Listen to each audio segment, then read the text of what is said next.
Okay, this is a homework video for homework number 5 for 7th grade math. Number 1, on Friday, Bailey deposited her paycheck into her bank account. Bailey made a transaction of $350 and opened a new savings account with the $350. Her bank offers a 2.6% simple interest rate. How much interest will Bailey earn after 4 years? So this is one of these where interest equals principal times rate times time. I'm sorry, I forgot to put this on here. You are not expected to memorize this. This will be given to you in your formula chart on your STAR test. So this is something that you look it up. It's multiplication. We're always looking for what is the interest. Sometimes we want to add it to the original amount, but anyways, we're looking for interest. So the first thing is the principal, that's your starting amount. Your rate is your percent, but your percent has to be changed to a decimal. Now, to change numbers to a percent, we move it 2 places to the right, or we multiply by 100.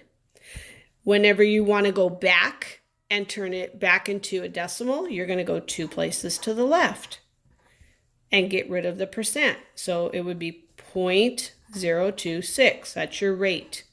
Then your time is in years. How many years? Okay, then you multiply them. If it were myself, I would probably do this times this first because they're both whole numbers, and then I would tackle the interest or the rate.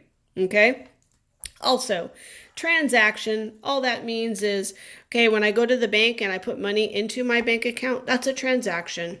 When I go to my bank and I take some money out, that's a transaction.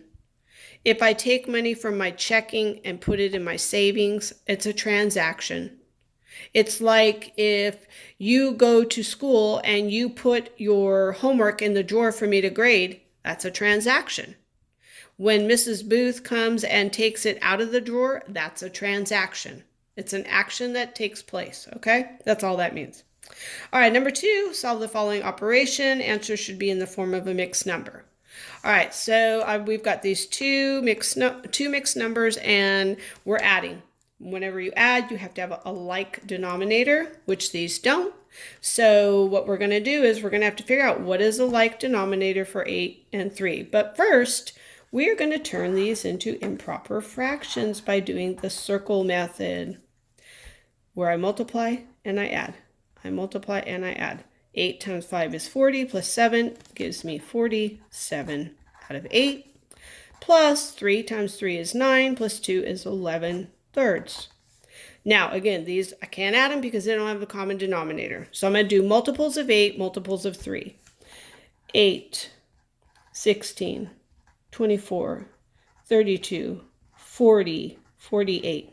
Then I'm going to do some 3s. 3, 6, 9, 12, 15, 18, 24. Ta-da! 24 is the least common multiple or common denominator. So then that means I got to make this guy out of 24, and I got to make this guy out of 24. So they're common. Then I look, okay, how do I go from 8 to 24? Times 3. If I times 3 here, I times 3 here. Whatever I get, it goes up here on the top. Then I look at this guy. How do I go from 3 to 24? Well, I multiply by 8. Whatever I do to the bottom, I do to the top.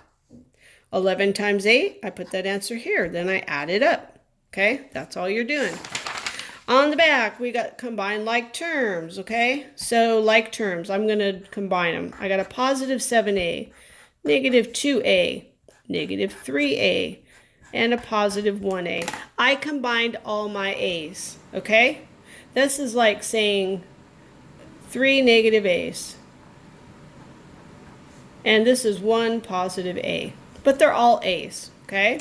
Then I'm going to combine these guys that have no a's. They have no variables.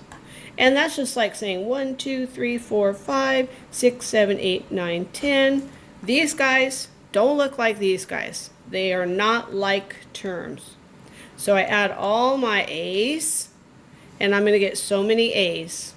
Then I add all my like terms for these, and I'm going to get so many of these. And then you're done. You don't add them together after that because you can't. They are not like terms. All right, number 4, order the following rational numbers from least to greatest. And here, you're going to want to turn these all into decimals, okay? So I know negative 1/4, well, 1/4 is a quarter. It's negative quarter. To go from a percent to a decimal, I move it 2 places to the right. So this guy is going to be 4.35, okay? I got to do the same for this guy. I got to turn that into a decimal, and this guy is already a decimal. Then after you put them all in decimal form, least to greatest. And I guarantee you, negatives are always smaller.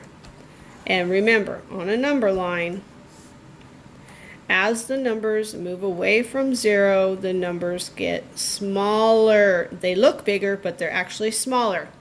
Remember that as you're doing this. Number 5, classify the following rational numbers. So what I want you to do is put them wherever they can go, all the places. So I'll pick an easy one, 0. I do not have 0 fingers.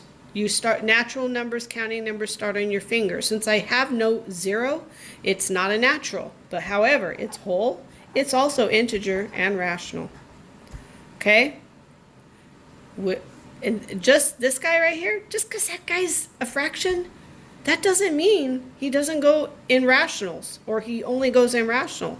If I have 25 divided by 5, it's a fraction.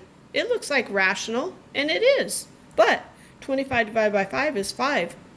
So that guy would go in natural, it would go in whole, it would go in integers, and it would go in rational. Remember to simplify. Okay? Guys, get this done. Make sure you turn it in by Friday and turn in all your late work before Friday. See you in class.